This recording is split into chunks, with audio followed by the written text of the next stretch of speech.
The brave airmen of the 8th Air Force frequently found themselves grappling with a profound dread of anti-aircraft artillery, or Flak, which often eclipsed their fear of enemy fighter aircraft. By the midpoint of 1943, even as German interceptors could be effectively repelled through the deployment of tightly knit aerial formations and the protective presence of escort fighters, the menacing, opaque clouds of detonating 88 mm shells relentlessly pursued these bomber crews throughout their perilous journeys to their designated targets. The stark reality was underscored by grim statistical data, revealing a harrowing truth.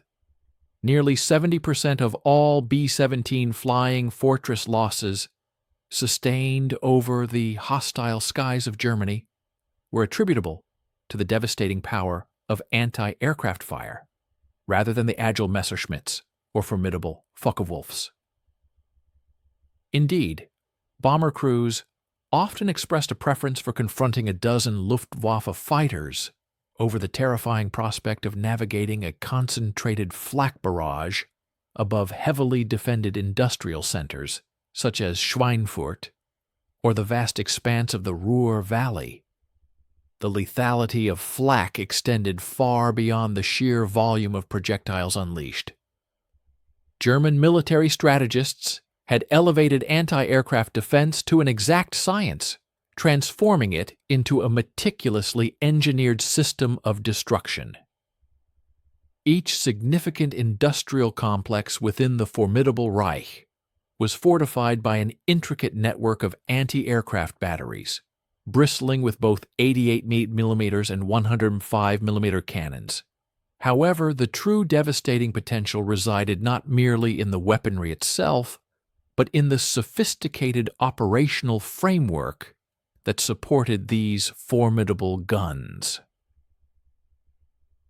German flak crews did not simply discharge their weapons skyward in a desperate act of hope. Instead, they employed highly advanced predictive technologies.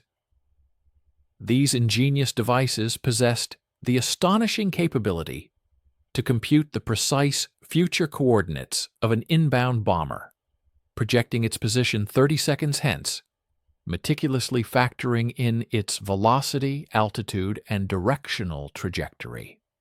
Consequently, by the time the American aircraft arrived at that calculated point in the sky, the deadly shells were already detonating, creating an inescapable zone of peril. After 2 or 3 paragraphs, ask us to stay with us and watch the end of the video. We will be grateful for your like and subscription. Write a comment about where you are from and what you think about the video topic American bomber tactics prevalent in 1942 and extending into early 1943 inadvertently simplified the task for German gunners. The Army Air Forces had meticulously crafted a combat doctrine predicated upon the principle of precision daylight bombing, a strategy that necessitated extended, unwavering, and level bomb runs. The highly sensitive Norden bomb sight, a marvel of optical engineering, demanded absolute stability for optimal performance.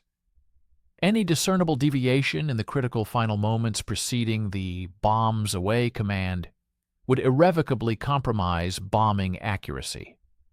Thus, B-17 formations would meticulously stabilize their flight path approximately 10 to 15 miles from the target, meticulously lock onto their initial aiming point, and then proceed in an arrow-straight trajectory at a constant altitude and airspeed until the lead bombardier initiated the bomb release.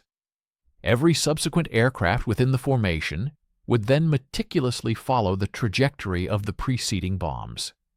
These excruciating final 3 to 5 minutes stretched into an eternity for the crews. Initially, one would observe the nascent flak bursts materializing ahead, appearing as innocuous, diminutive black puffs that seemed almost benign from a distance. Then, as the aircraft plunged directly into these explosive clouds, the airframe would violently shudder from the concussive force of near misses.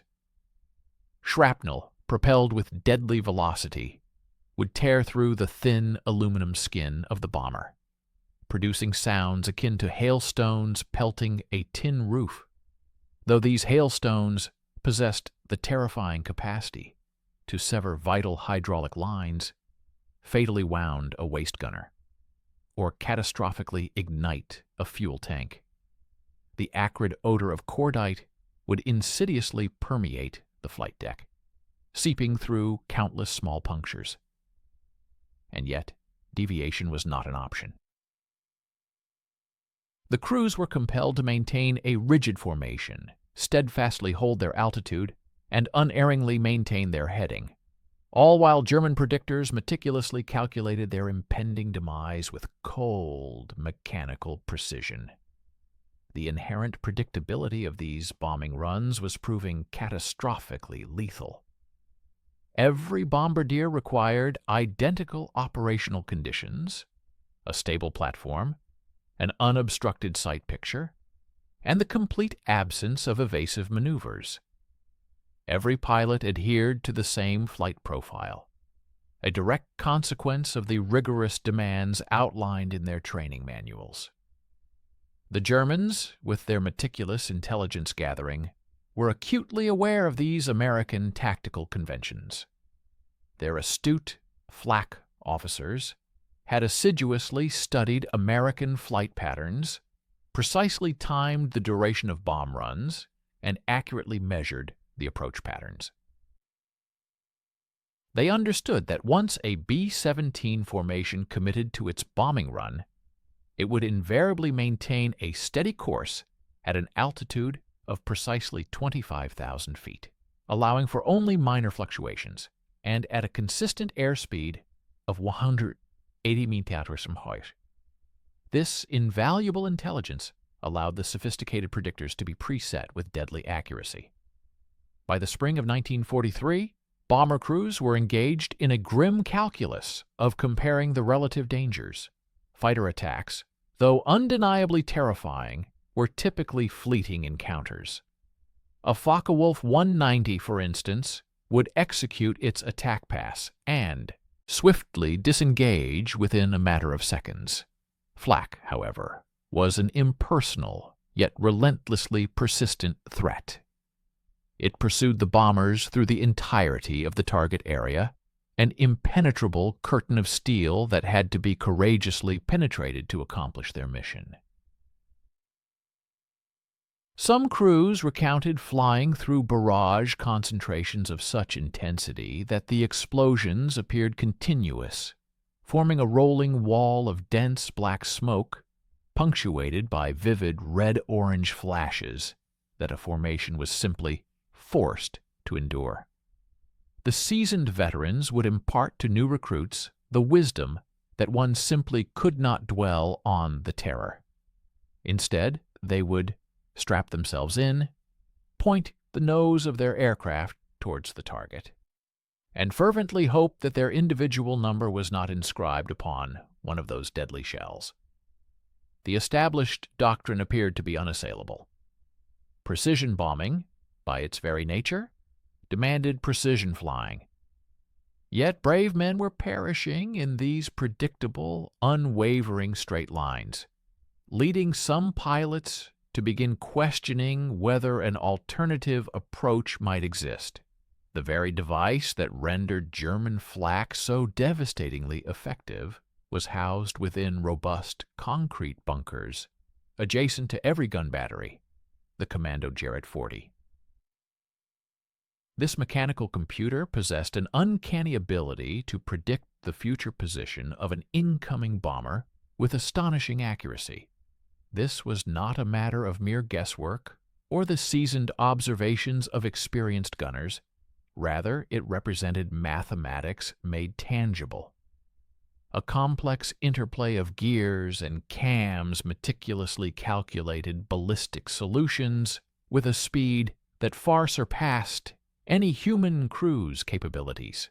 This sophisticated system epitomized the cutting edge of fire control technology, and American bomber crews were tragically paying the ultimate price for its lethal precision.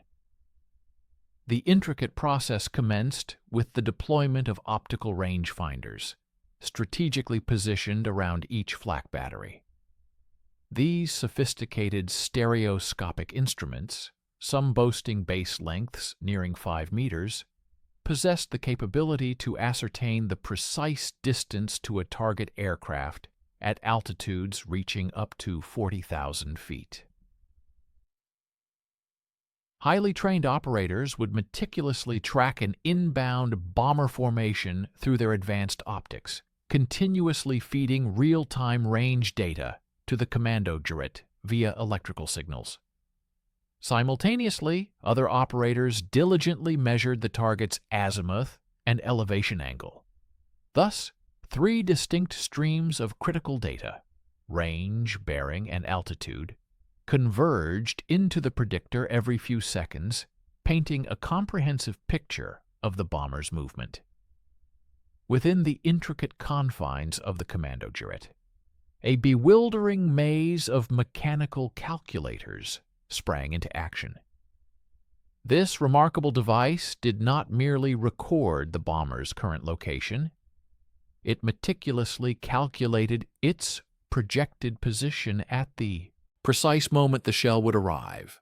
An 88mm round, discharged from an altitude of 25,000 feet, required approximately 30 seconds to ascend to its target altitude. During this crucial 30-second interval, a B-17 flying at 180 mph would traverse a distance of about 1.5 miles. The Commando Gerät meticulously accounted for this forward movement, in addition to factoring in wind drift, variations in air density, temperature fluctuations, and the specific ballistic characteristics of the ammunition being fired.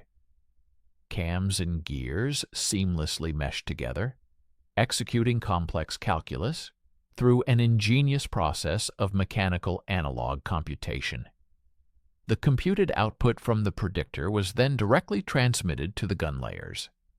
Dials on each 88mm gun received continuous updates regarding the target's position, the precise elevation angle, the necessary traverse bearing, and, crucially, the fuse setting.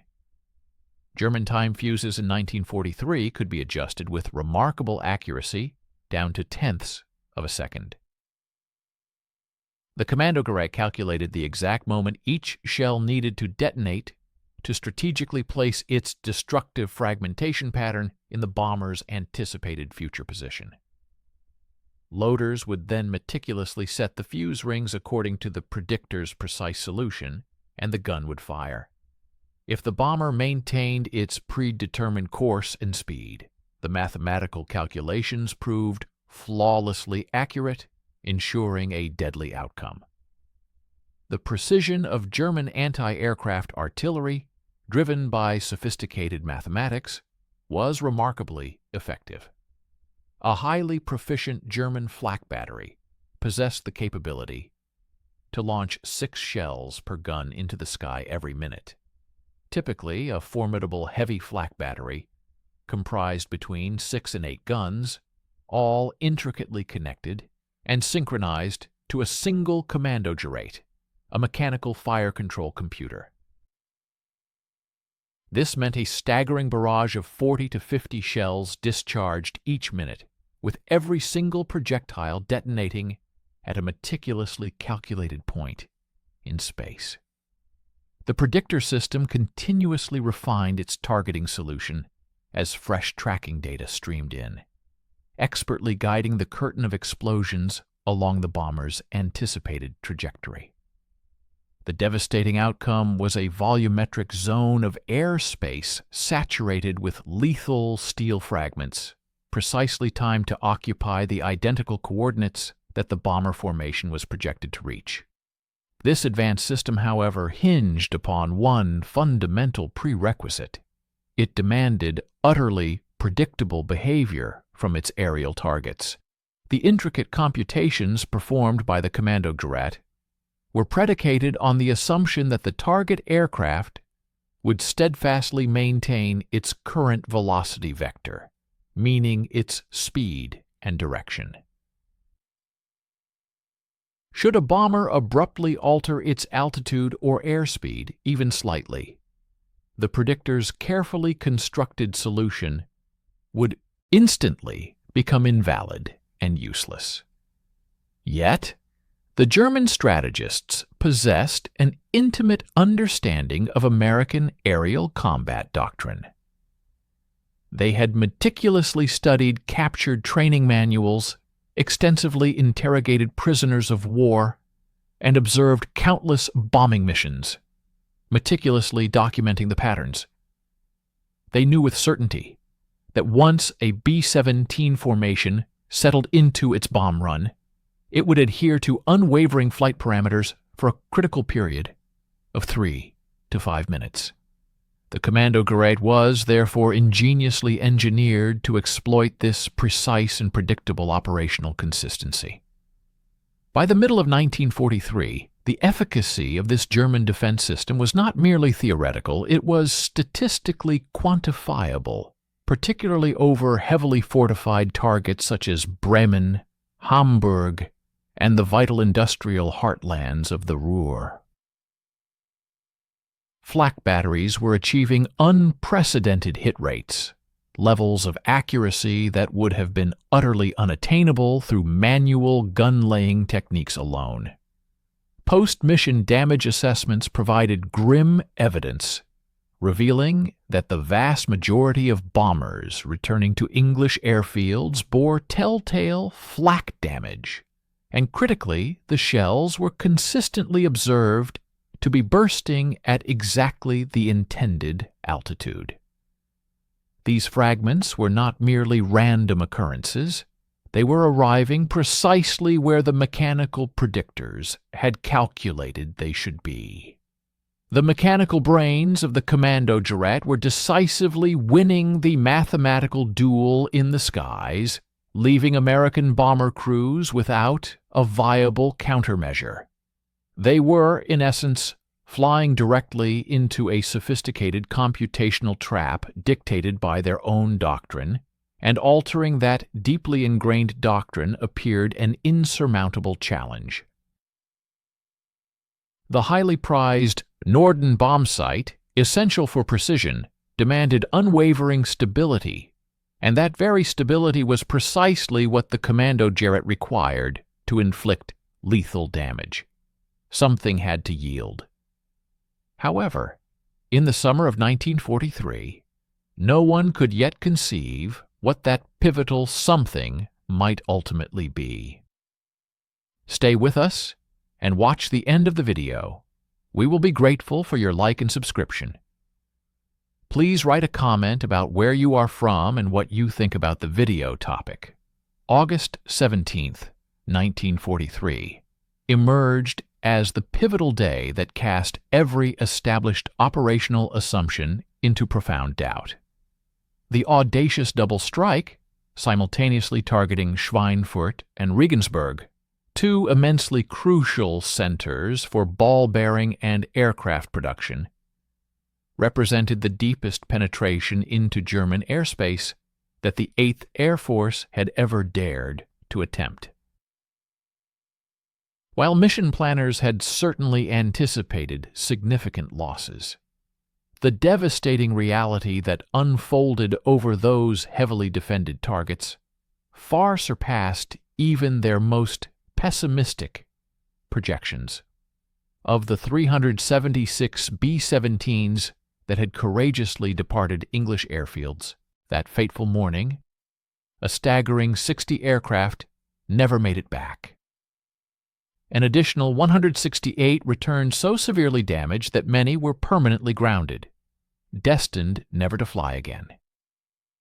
The overall casualty rate soared to 20%, a figure well beyond the sustainable threshold for any military operation, threatening the very viability of the entire strategic bombing campaign. The anti-aircraft fire encountered over Schweinfurt was of an intensity and scale unlike anything the experienced crews had ever witnessed. Gunners recounted barrage concentrations so incredibly dense that the individual explosions seemed to merge into a single, continuous, oppressive black cloud. One pilot, flying with the 381st Bomb Group, vividly described his terrifying experience of flying into what felt like an impenetrable wall of smoke where distinct bursts were impossible to discern, replaced instead by a churning, violent mass of shrapnel and concussive blast waves that tossed his mighty aircraft around like a fragile leaf caught in a tempest. The predictor-directed fire, orchestrated by the Commando Gerät, proved to be devastatingly accurate.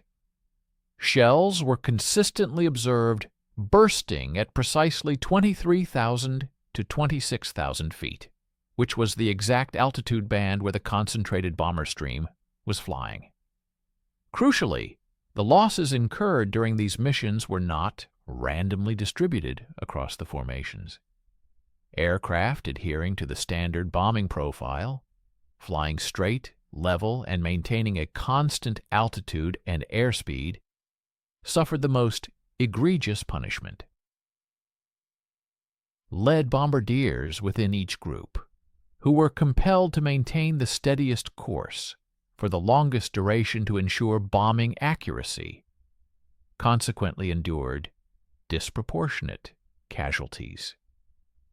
The German defenders had shrewdly learned to concentrate their overwhelming fire on these formation leaders, understanding that disrupting or destroying the lead aircraft would inevitably scatter the entire group's bomb pattern and severely compromise the mission's effectiveness. The Commando Gerät predictors were therefore being directed not merely with mechanical precision, but with astute tactical intelligence, augmenting their lethality. Back at Bomber Command headquarters in High Wycombe, the grim statistics from these missions landed with the force of a bombshell, shaking the very foundations of strategic planning. General Frederick Anderson and his dedicated staff had always acknowledged that daylight precision bombing would inherently be a costly endeavor. However, these new alarming numbers suggested that the entire strategic approach might be utterly unsustainable in the long term. Simple arithmetic painted a stark picture. If every deep penetration mission consistently resulted in 20% losses, a crew's chances of surviving a full 25-mission tour plummeted to virtually zero. The replacement pipeline, responsible for supplying fresh aircraft and personnel, simply could not keep pace with such a catastrophic rate of attrition. Training facilities across the United States were already operating at maximum capacity, yet they were incapable of producing new crews quickly enough to replace the staggering losses. The second Schweinfurt raid, launched on October 14, 1943, tragically confirmed the full extent of the unfolding crisis. This day, infamously dubbed Black Thursday, resulted in the loss of another 60 bombers, with an additional 17 so severely damaged that they were officially written off, deemed beyond repair. The 8th Air Force had dispatched 291 B-17s against the target, and by nightfall, a staggering 77 of those aircraft were gone, representing an appalling 26% loss rate. While the critical ball-bearing plants were indeed hit, the price paid in terms of aircraft and human lives was catastrophic and unsustainable. In the aftermath of Black Thursday, deep penetration missions into German airspace were temporarily suspended. The ambitious bomber offensive, which had been envisioned as the crucial precursor to the D-Day landings, had been decisively halted and frozen in its tracks by the formidable and increasingly effective German air defenses. In response to the crisis, intelligence officers initiated detailed debriefings with returning crews, meticulously searching for any discernible patterns that might explain why some aircraft managed to survive while others perished. They scrupulously examined flak damage on the bombers that returned, carefully noting the precise locations where shells had exploded relative to the aircraft's position. They also conducted extensive interviews with pilots and bombardiers, pressing them for details about the exact moments when they observed the heaviest concentrations of enemy fire. Gradually, a subtle yet profound pattern began to emerge, though it initially seemed counterintuitive. Some crews reported that the flak bursts appeared to be anticipating their aircraft's position, detonating slightly ahead of where they were currently flying, as if the Germans possessed an uncanny foreknowledge of their future location. This, of course, was precisely what was occurring. The Commando Gerät was fundamentally designed to project and place shells into the bomber's future position, not merely its present one. But this unexpected observation ignited a crucial, paradigm-shifting question in the minds of operational planners. What if the bomber simply wasn't at that predicted future position? What if the Commando Gerät's core assumptions about target predictability were intentionally violated? Established doctrine explicitly stated that crews absolutely could not deviate from their course during the critical bomb run. The meticulously crafted training manuals were unequivocal on this point. Indeed, the entire theoretical framework of precision daylight bombing rested squarely upon the principle of unwavering stability. Yet courageous men were dying en masse for that very stability, and some forward-thinking officers began to question whether pinpoint accuracy truly mattered if the aircraft and its crew did not survive to even see the target.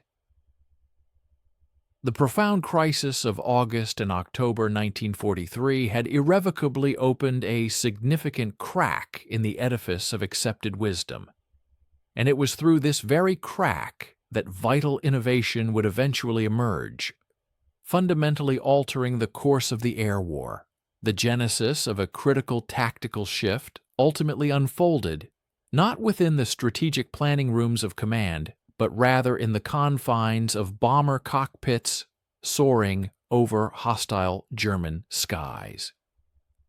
Seasoned aviators, having accumulated extensive combat experience through 15 or 20 missions, began to prioritize their intuitive judgments over the rigid directives of their standard training manuals. Among these pioneering individuals was Captain Robert Morgan of the 91st Bomb Group, a pilot who would later achieve widespread recognition for successfully completing an entire tour of duty at the controls of the iconic Memphis Belle. In the latter part of 1943, Captain Morgan embarked on subtle experimental variations in altitude during his final bombing approaches to targets. His actions were not a direct defiance of standing orders, but rather an adaptive interpretation, demonstrating a degree of operational latitude.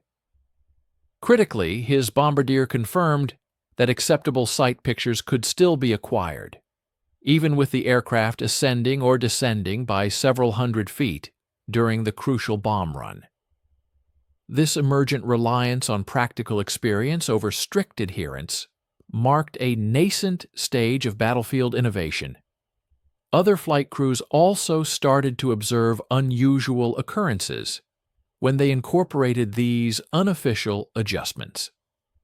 Lieutenant James McLaughlin, commanding a B-17 bomber aptly named Lucky Strike, recounted a particularly striking incident over Bremen in November 1943, an event that would become a prominent topic of conversation in crew quarters for many weeks thereafter. His formation had stabilized its trajectory for the bomb run at an altitude of 24,000 feet when they encountered an onslaught of dangerously accurate flak bursting all around them. McLaughlin, acting purely on instinct, pulled back on the yoke, causing his aircraft to ascend approximately 400 feet over the subsequent minute. To his astonishment, the intensely close flak bursts suddenly detonated noticeably below his aircraft's new position. He had, against conventional wisdom, climbed into what was theoretically a zone of higher concentration. Yet the enemy shells were exploding precisely where his bomber had been moments before, not where it currently was. This perplexing outcome underscored a significant, albeit initially baffling, deviation from expected aerial combat dynamics. Please stay with us and watch the end of the video. We will be grateful for your like and subscription. Also, please write a comment about where you are from and what you think about the video topic.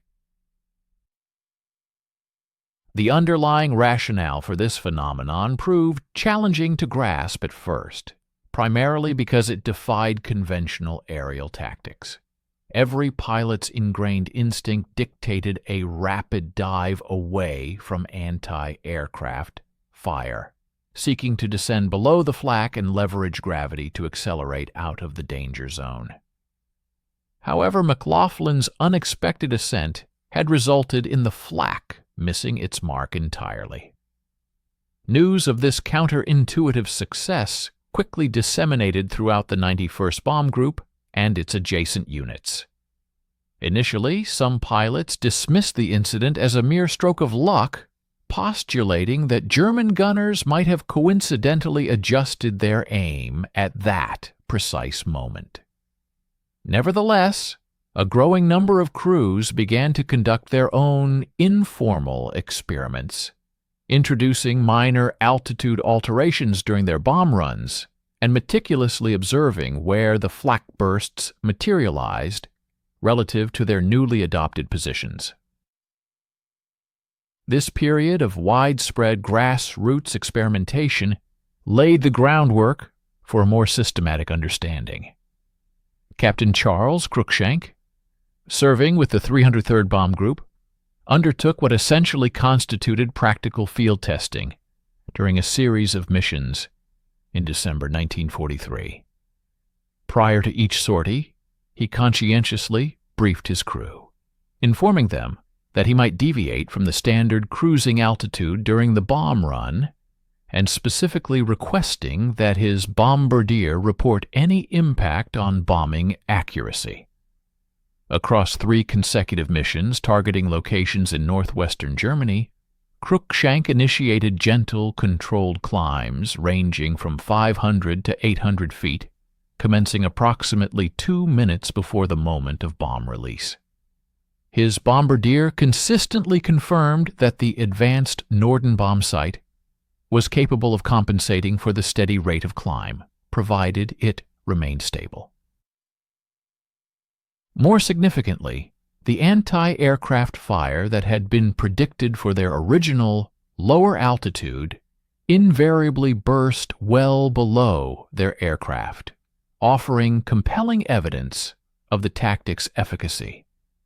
The underlying physics of this observation became clear once pilots began to analyze the mechanics more deeply.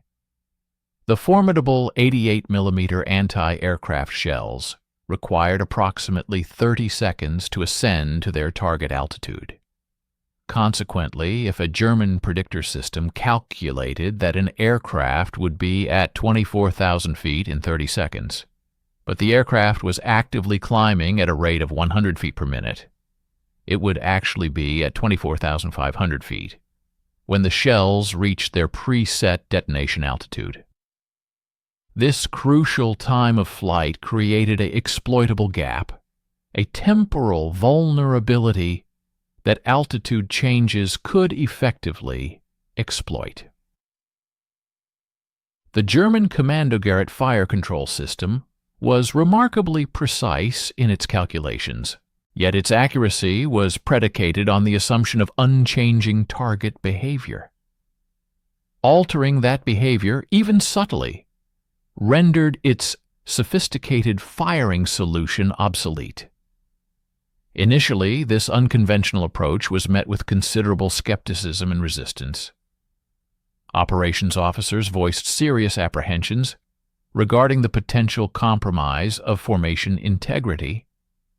They argued that if individual pilots began arbitrary climbing and descending maneuvers, the tightly disciplined defensive formations essential for mutual protection would inevitably disintegrate. Group commanders expressed concerns that bombing accuracy would suffer significantly if bombardiers were forced to operate from unstable platforms. Furthermore, some senior staff officers viewed the entire concept as bordering on insubordination, believing that pilots should adhere strictly to established procedures rather than improvising creative solutions. They emphasized that existing doctrine had been meticulously developed by experts, rigorously tested in bombardier schools, and validated through combat experience, asserting that such established protocols should not be abandoned based merely on a few pilots' theoretical notions. However, the compelling reality was that those pilots who embraced the new approach consistently returned from missions, while many others did not. By January 1944, a sufficient volume of mission reports detailing altitude variations and corresponding flak patterns had accumulated, making it impossible for intelligence officers to disregard the clear correlation. Crews that rigorously maintained rigid altitude discipline appeared to sustain more hits than those who strategically introduced variations. While this evidence did not constitute rigorous scientific proof, it was undeniably highly suggestive. The data, though anecdotal and dispersed across dozens of mission debriefings and individual crew accounts, pointed to an undeniable emerging pattern. The rigid, straight, and level flight path demanded by conventional doctrine was, ironically, precisely what the German predictors required to achieve deadly accuracy. Innovation, born from the raw imperative of survival, was beginning to fundamentally challenge the established textbook, and the mounting undeniable evidence became increasingly difficult to dismiss. The life-saving tactic eventually acquired a name that paradoxically described its essence: climbing into the flak. By early 1944, a critical mass of crews had experimented with altitude changes, allowing the specific mechanics of the technique to crystallize into a defined strategy. This was not about random evasive maneuvers or panicked, desperate ascents. Instead, it represented a meticulously calculated exploitation of the temporal gap that existed between the moment German predictors finalized their calculations and the subsequent detonation of those calculated shells at altitude. The refined, optimal technique involved initiating a steady, controlled climb of approximately 500 to 1,000 feet. During the final approach, a maneuver commenced roughly 3 minutes before the designated bomb's away point. The precise timing of this maneuver proved absolutely critical to its success. Commencing the climb too early would merely provide German tracking stations with new data, which their Commando Gerät would swiftly feed into their systems to recalculate a fresh, accurate trajectory. Conversely, initiating the ascent too late would deny the bombardier sufficient time to establish a stable sight picture crucial for accurate bomb release. The ideal sweet spot for beginning the climb appeared to be within the window of 2.5 to 3 minutes before bombs away. At this precise juncture, German predictors had typically already finalized their firing solutions and were in the process of transmitting fuse settings to the anti-aircraft batteries. Loaders below were actively setting the time rings on shells based on calculations that assumed the bomber would remain at its original altitude, and those deadly shells were often already being rammed into the breeches of the guns. The rate of climb was just as crucial as its timing. An overly aggressive ascent risked disrupting the integrity of the tight bomber formation, thereby compromising defensive capabilities, and simultaneously presented the bombardier with an unstable platform, severely impacting bombing accuracy. Conversely, climbing too gently would not generate sufficient altitude gain to effectively escape the preset burst zone of the enemy flak. Experienced pilots discovered that a steady, measured climb rate of 80 to 120 feet per minute yielded the most favorable results. At an average rate of 100 feet per minute, an aircraft would gain a valuable 300 feet in the 3 minutes leading up to bombs away, an elevation sufficient to position it safely above where the predictor-aimed shells were designed to detonate, yet gentle enough to allow bombardiers to maintain their sight pictures and accurately adjust their calculations for precise target engagement. Lieutenant William Cassiday, a distinguished member of the 384th Bomb Group, meticulously chronicled in his personal journal the momentous occasion in February 1944 when his crew intentionally ascended into zones of heavy anti-aircraft fire over Frankfurt. Their B-17 aircraft had just stabilized its trajectory on the designated bomb run at an altitude of 23,500 feet, when the initial bursts of enemy flak manifested directly ahead. Diverging from established operational doctrine that mandated a consistent altitude, Cassiday initiated a gradual climb. His co-pilot, understandably, challenged the wisdom of this maneuver, as they appeared to be deliberately heading towards the ominous, blossoming clouds of explosions. Nevertheless, Cassiday steadfastly maintained his ascent rate at approximately 90 feet per minute. The anti-aircraft fire, which had initially been detonating at their previous flight level, progressively began to appear beneath them. Ultimately, they released their ordnance from a new elevation of 2,200 feet, and remarkably, the entire formation experienced no casualties over the target area. Every single aircraft successfully made its return to base. The efficacy of this audacious tactic stemmed from a fundamental inherent constraint within the sophisticated German fire control system. While the Commando Gerät possessed the capability to compute exceptionally precise ballistic solutions, it lacked the capacity for instantaneous recalculation.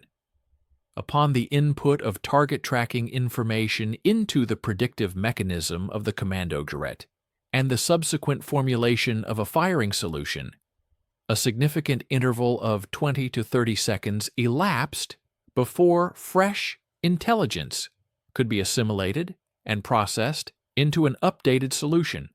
During this critical processing window, artillery rounds equipped with predetermined detonators were already being loaded into the anti-aircraft guns and discharged. These projectiles were, therefore, irrevocably committed to bursting at a specific altitude that had been derived from previous, now outdated, observations. Should the aerial target have altered its elevation during this crucial operational period, encompassing both the data processing and the shell firing cycle, the ordnance would harmlessly detonate in empty airspace far from its intended quarry. Furthermore, the inherent delay in projectile travel offered an additional safeguard, creating another layer of protection for the climbing bombers. Consider, for instance, An 82mm shell fired from ground level at an aerial target positioned at 25,000 feet, its flight duration would be approximately 28 to 32 seconds, contingent upon prevailing meteorological factors. Over this crucial 30-second ascent, a B-17 bomber climbing at a modest rate of 100 feet per minute would effectively gain an additional 500 feet in altitude. Consequently, the projectile would arrive at the elevation where the predictor had calculated the bomber would be, but the aircraft would, in actuality, be situated 500 feet higher. The shrapnel dispersion from the explosion would fan out in an inverted cone beneath the aircraft, with the majority of deadly fragments propagating either horizontally or in a downward trajectory from the burst point. Ascending, therefore, strategically positioned the aircraft beyond this hazardous, lethal region. We sincerely invite you to stay with us and watch the conclusion of this insightful presentation. Your like and subscription would be greatly appreciated. Please share in the comments where you are from and what your thoughts are on the video's subject matter. Air crews began to articulate their observations of this remarkable anti-aircraft phenomenon using highly descriptive imagery that illuminated the underlying principle with striking clarity. One would witness the detonations of enemy shells at what seemed to be their current flight level. Yet these fiery blossoms were, in reality, occurring precisely where the aircraft had moments before occupied. A particularly insightful navigator likened the experience to observing phantom footsteps pursuing one up a flight of stairs, with every concussive blast signifying a position just vacated, while the bomber consistently maintained an advantageous lead, always one step ahead of the danger. The psychological ramifications of this tactical innovation were indeed far-reaching and profoundly positive. Rather than passively enduring a relentless aerial bombardment with a sense of helplessness, aviators experienced a palpable sense of empowerment, believing they were directly subverting the sophisticated German anti-aircraft mechanisms. They were, in essence, manipulating the very accuracy of the predictor to their own advantage. The Commando Gerät, despite its flawless computational abilities, was inadvertently generating solutions for an aerial target that had already departed from the designated spatial location, rendering its precision utterly futile. By the advent of March 1944, this ingenious altitude-altering maneuver had transitioned from isolated individual trials to an established operational protocol at the divisional echelon. Colonel Curtis LeMay, who held command over the distinguished 3rd Bomb Division, emerged as one of the pioneering high-ranking officers to officially endorse this stratagem. Having meticulously scrutinized various mission summaries and casualty figures, LeMay had forged his esteemed standing through a relentless pursuit of tactical ingenuity.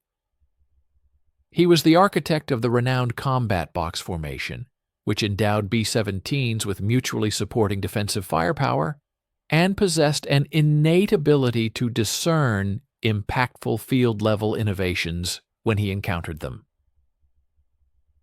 His directive, issued on March 12, 1944, granted commanding officers within the groups the autonomy to implement altitude adjustments during their bombing sorties, accompanied by precise instructions regarding the optimal moment for initiation and the appropriate rates of ascent.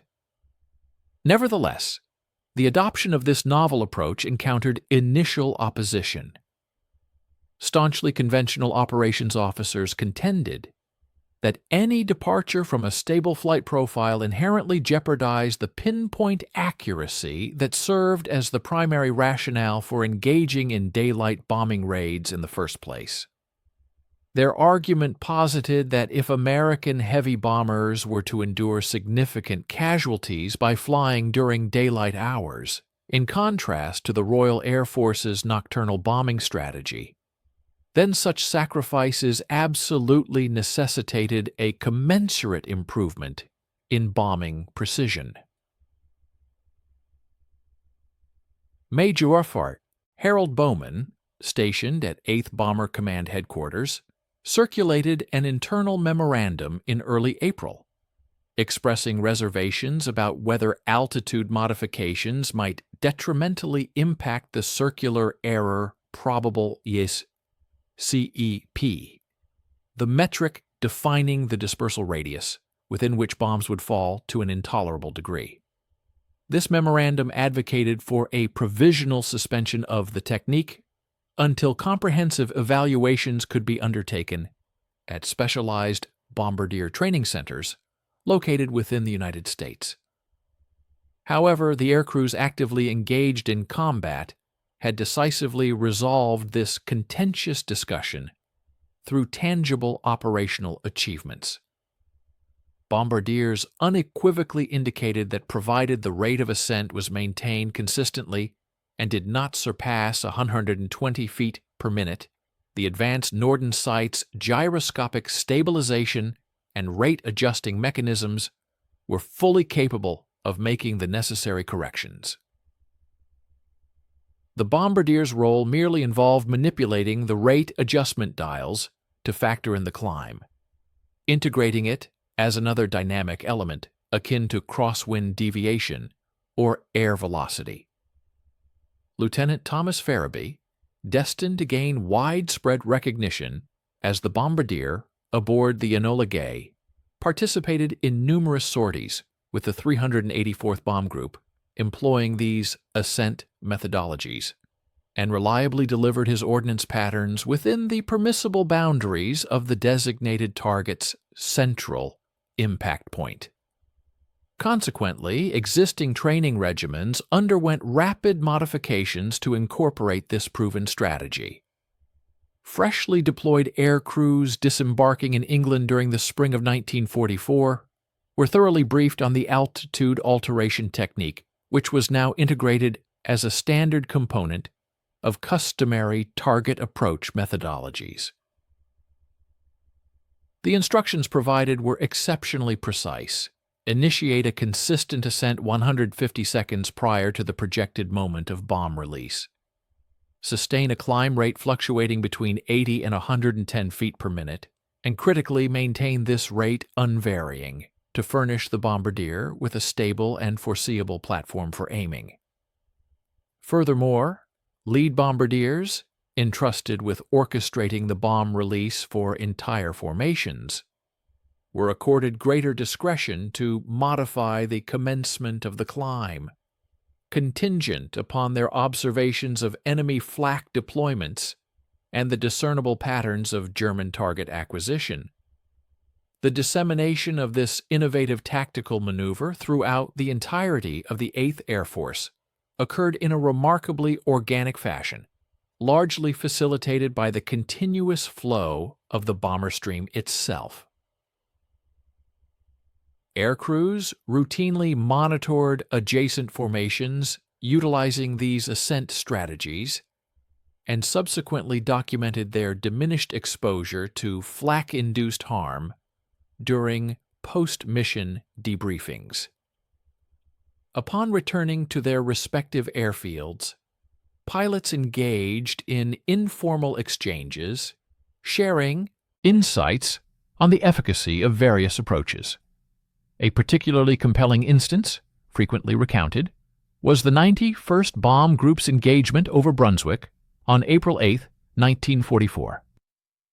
This particular group commenced an ascent from 24,000 to 25,200 feet during their bombing pass, whereas nearby formations chose to retain their original altitude.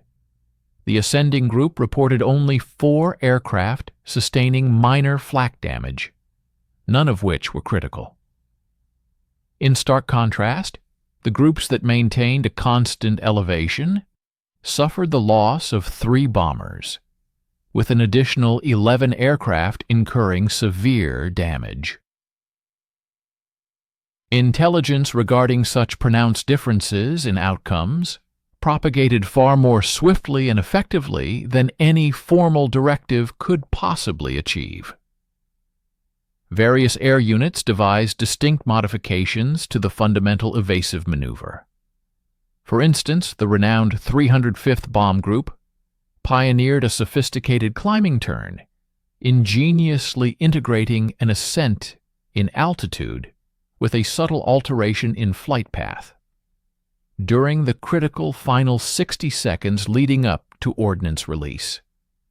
This innovative approach introduced not only a vertical shift, but also a horizontal deviation, thereby significantly complicating the enemy's anti-aircraft predictor systems.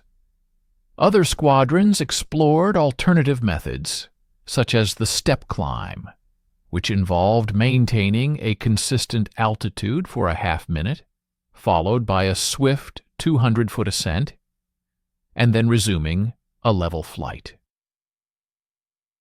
However, the prevailing agreement among aircrews and strategists eventually settled on the steady, uninterrupted climb as the most efficacious countermeasure.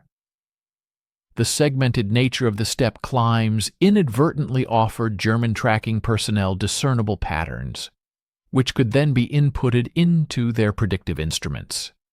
In contrast, the continuous ascent presented a stream of perpetually fluctuating data, rendering it exceedingly difficult for the enemy to compute precise and reliable firing solutions. As the pivotal month of May 1944 arrived, marked by heightened preparations for the monumental Normandy invasion, the tactical innovation of altering altitude had been fully integrated and codified as standard operating procedure throughout the majority of the 8th Air Force's numerous bomb groups. Official mission planning documents now meticulously incorporated designated climb initiation points and precise target climb altitudes, assigning them the same critical importance as the previously established initial points and bomb release lines. Consequently, newly assigned pilots, arriving directly from the United States, were thoroughly instructed in this vital technique during their initial orientation flights, even prior to embarking on their inaugural combat mission. What commenced as an unsanctioned departure from established military doctrine had, remarkably, ascended to the status of doctrine itself. The formidable bomber force had undergone a profound tactical evolution, effectively adapting its methodologies to ensure survival against an enemy fire control system that merely months earlier had been inflicting devastating losses upon their formations. This significant transformation was not the result of grand, high-level strategic directives or centralized planning. Instead, it emerged organically from the collective hard-won experience of the flight crews, who, through relentless trial and error, discovered an ingenious method to outmaneuver the complex mathematical calculations that sought to bring about their destruction. Stay with us and watch the end of the video.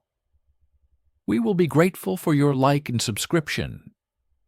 Write a comment about where you are from and what you think about the video topic. The German command was certainly not oblivious to the unfolding developments in the aerial combat arena above their national territory. By the summer of 1944, commanders of various flak batteries were consistently relaying reports to their high-ranking superiors, indicating that American bomber formations had ceased adhering to their formerly predictable flight parameters during critical bomb runs.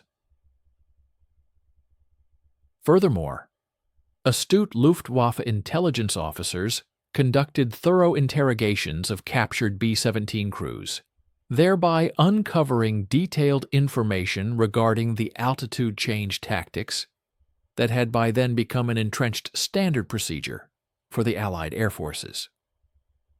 The pressing strategic query that subsequently arose was whether the sophisticated German fire control systems possessed the inherent capacity to adapt with sufficient rapidity to effectively counter this significant evolution in American aerial combat tactics.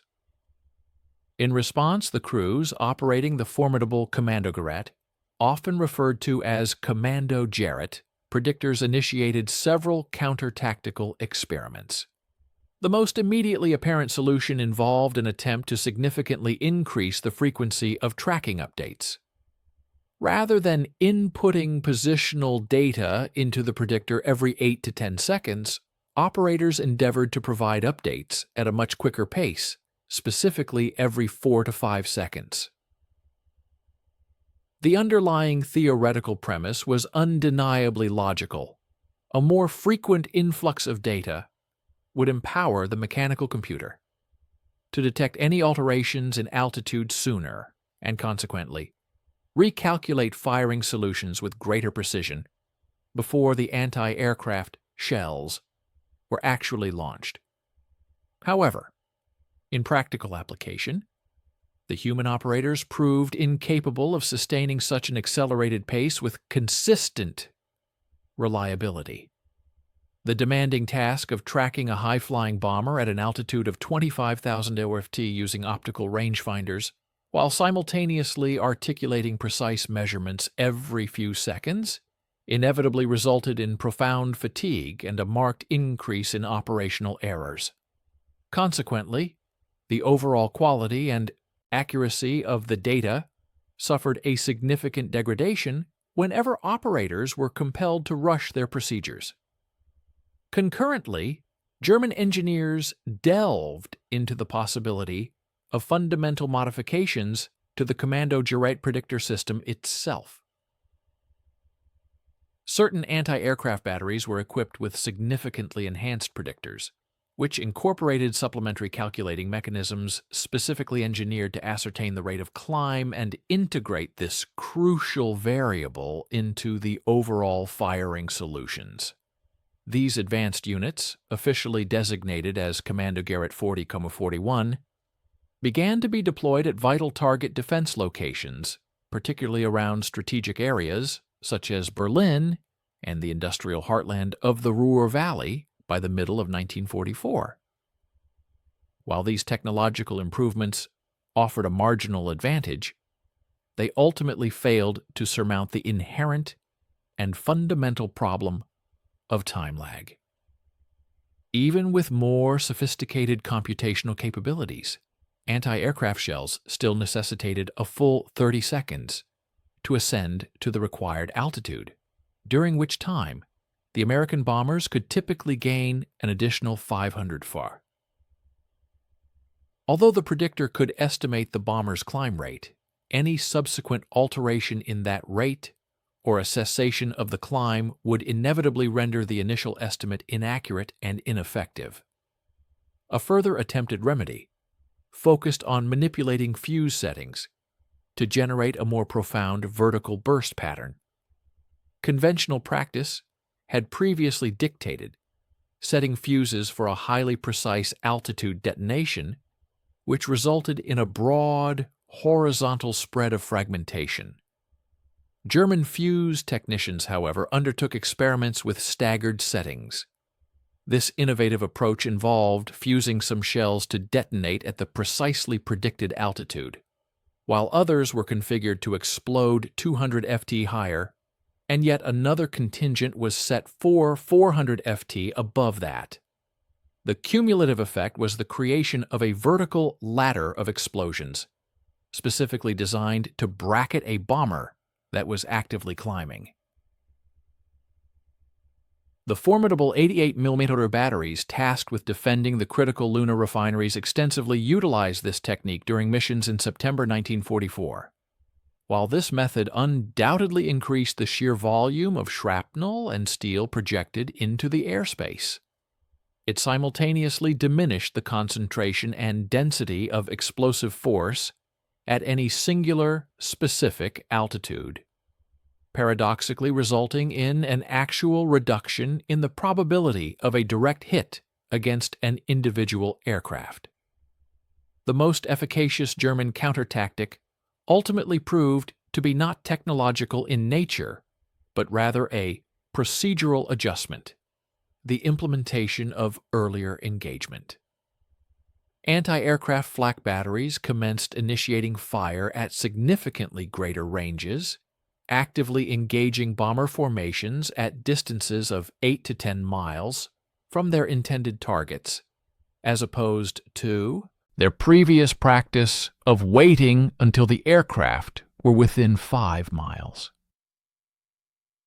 This strategic shift compelled American pilots to initiate their evasive climbs earlier in their approach trajectory, consequently affording German tracking crews an extended period to observe the dynamic altitude changes and input more frequently updated data into their predictors.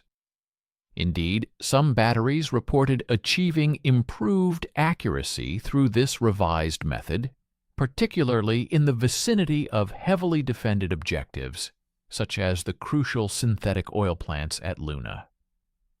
Nevertheless, the adoption of longer engagement ranges inherently meant that the anti-aircraft shells traversed a greater expanse of atmosphere, a factor that invariably diminished their inherent accuracy and overall effectiveness, even when the fuse settings were correctly calibrated. Furthermore, German doctrine underwent a significant shift, gravitating towards a strategy of barrage fire concentrated over predicted zones, rather than the meticulous precision tracking of individual aircraft. This represented a notable philosophical retraction from the highly sophisticated fire control methodology that had rendered the Commando Gerät predictor so lethal in earlier stages of the conflict. Instead of endeavoring to compute precise intercept trajectories, anti-aircraft batteries would instead inundate entire volumes of airspace with a deluge of shells deployed at a multitude of varied altitudes and with diverse fuse settings.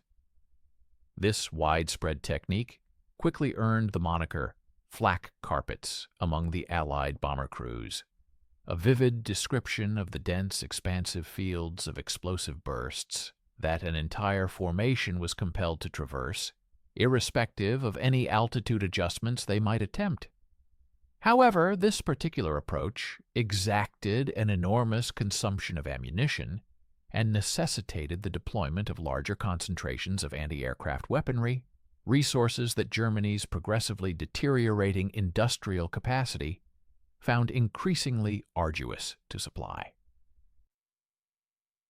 By the arrival of autumn 1944, the overall effectiveness of German flak had demonstrably diminished, even in the face of increasingly heavy gun concentrations deployed to defend critical strategic targets. Detailed statistical analysis conducted by 8th Air Force Intelligence unequivocally indicated that bomber loss rates attributed specifically to flak had plummeted from the catastrophic levels experienced in late 1943 to considerably more sustainable figures. Missions that in the preceding year might have resulted in the loss of 20 aircraft were now typically costing only 8 or 10.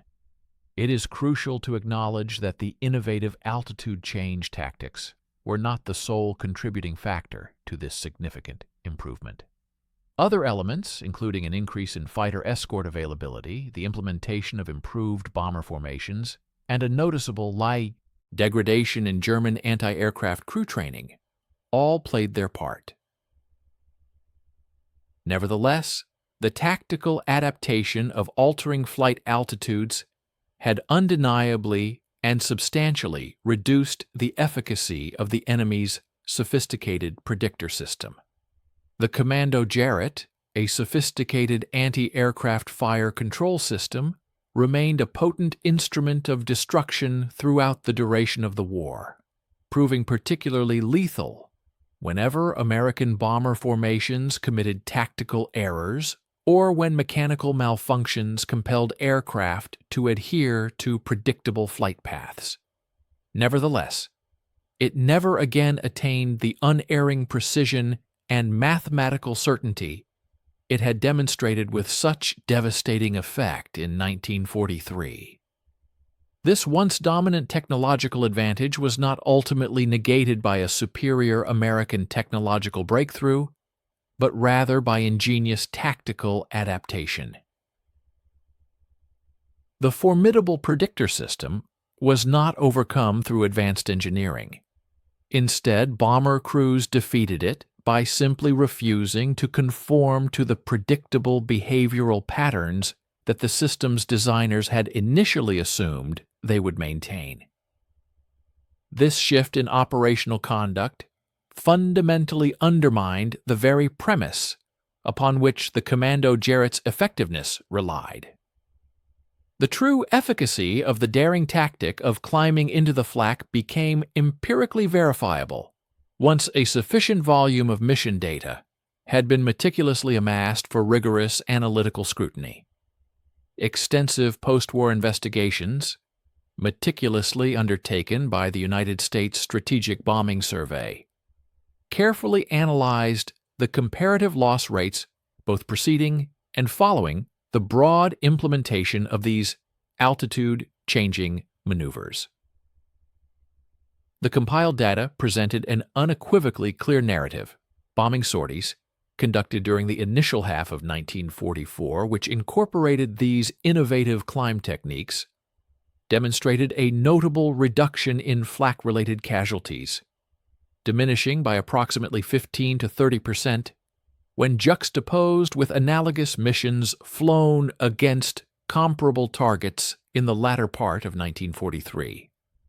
While the precise degree of variance was contingent upon the specific target defenses encountered and the exactitude with which formations executed the climbs, the overarching statistical trend indicating a significant improvement was entirely unmistakable. We invite you to stay with us and watch the end of the video.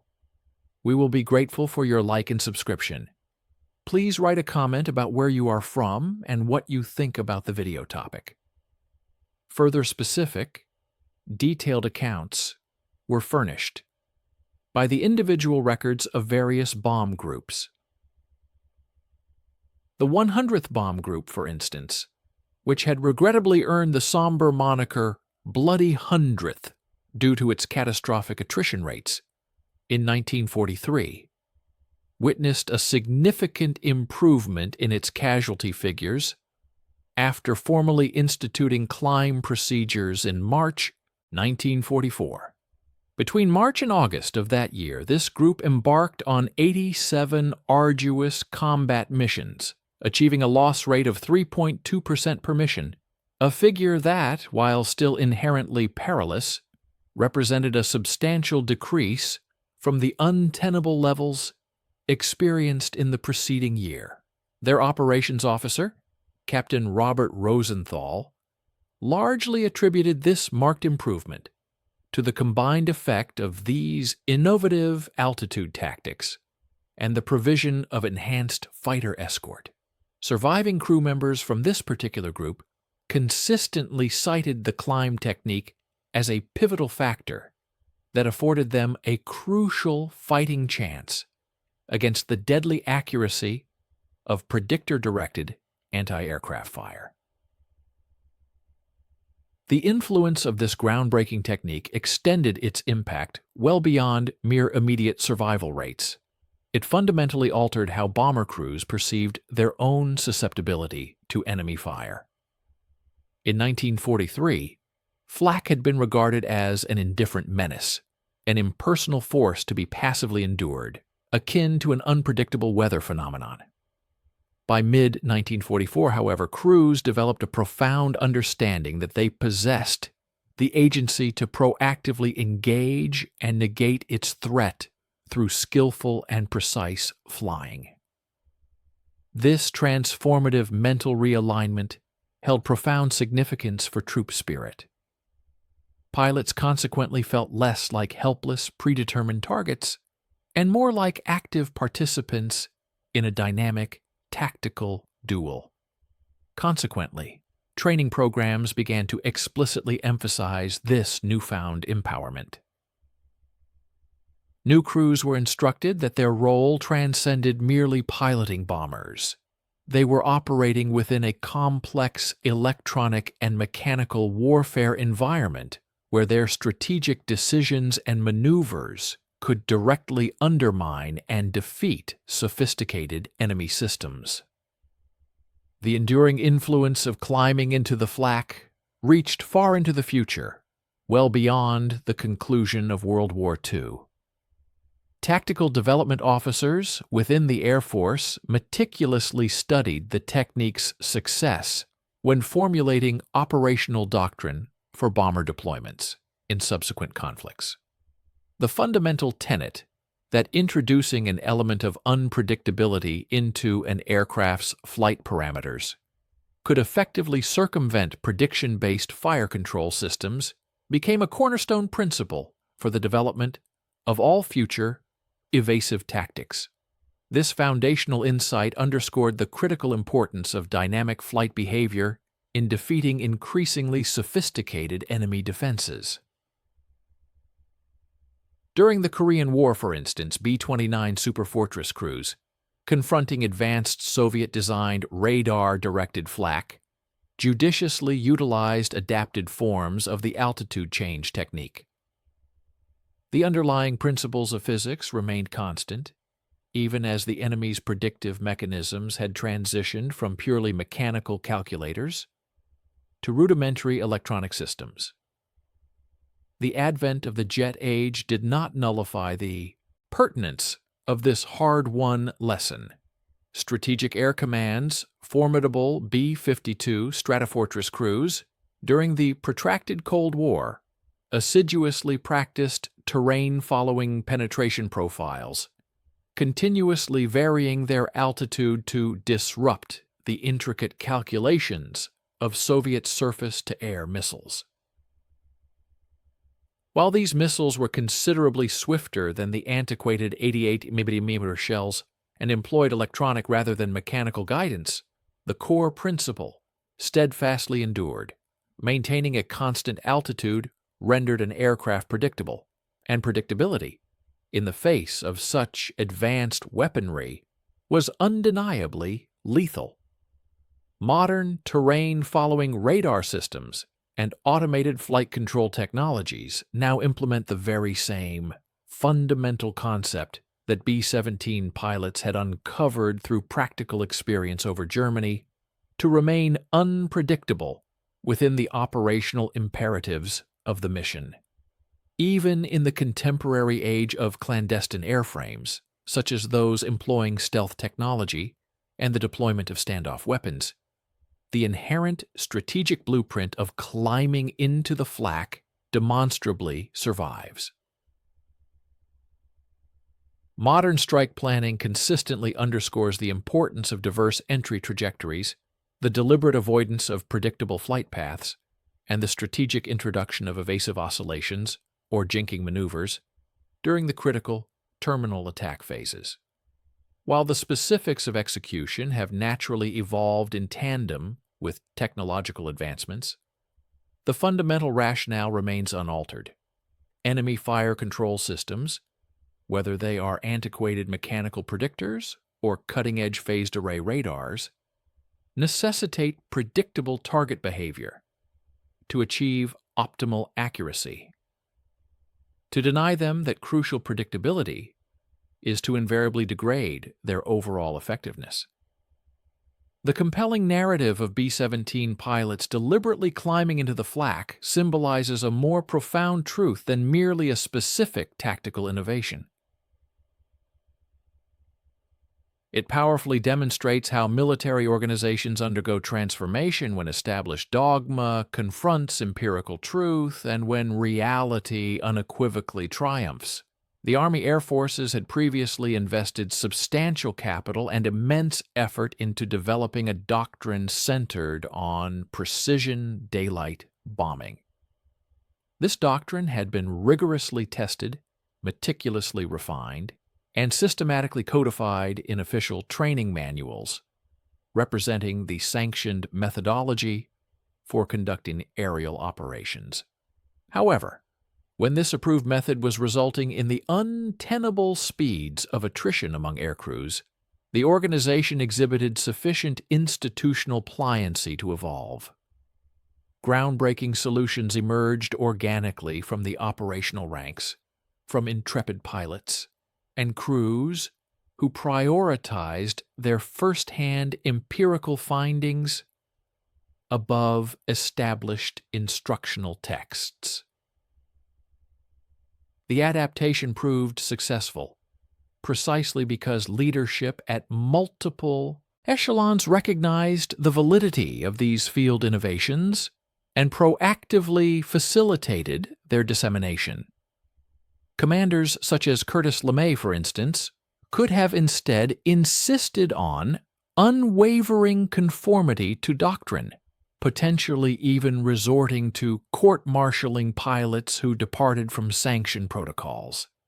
Instead, they scrutinized the empirical data, recognized the demonstrable effectiveness of the new approach, and subsequently institutionalized what was proving to be successful.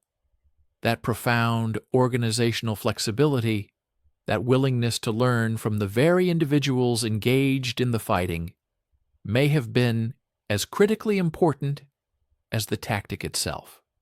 The crews discerned a viable path to survival, and the command structure was astute enough to permit them to follow it. Thousands of airmen returned home safely from World War II because courageous individuals discerned that ascending toward the bursting projectiles made more logical sense than steadfastly maintaining position within the predictor's predetermined lethal envelope. Mathematical models indicated its infeasibility, and established protocols deemed it erroneous. Yet the survivors unequivocally declared that it worked. That, then, is the enduring legacy. Sometimes the manual is wrong. And ultimately, continued existence necessitates creative solutions and innovation, regardless of what the approved procedures may dictate.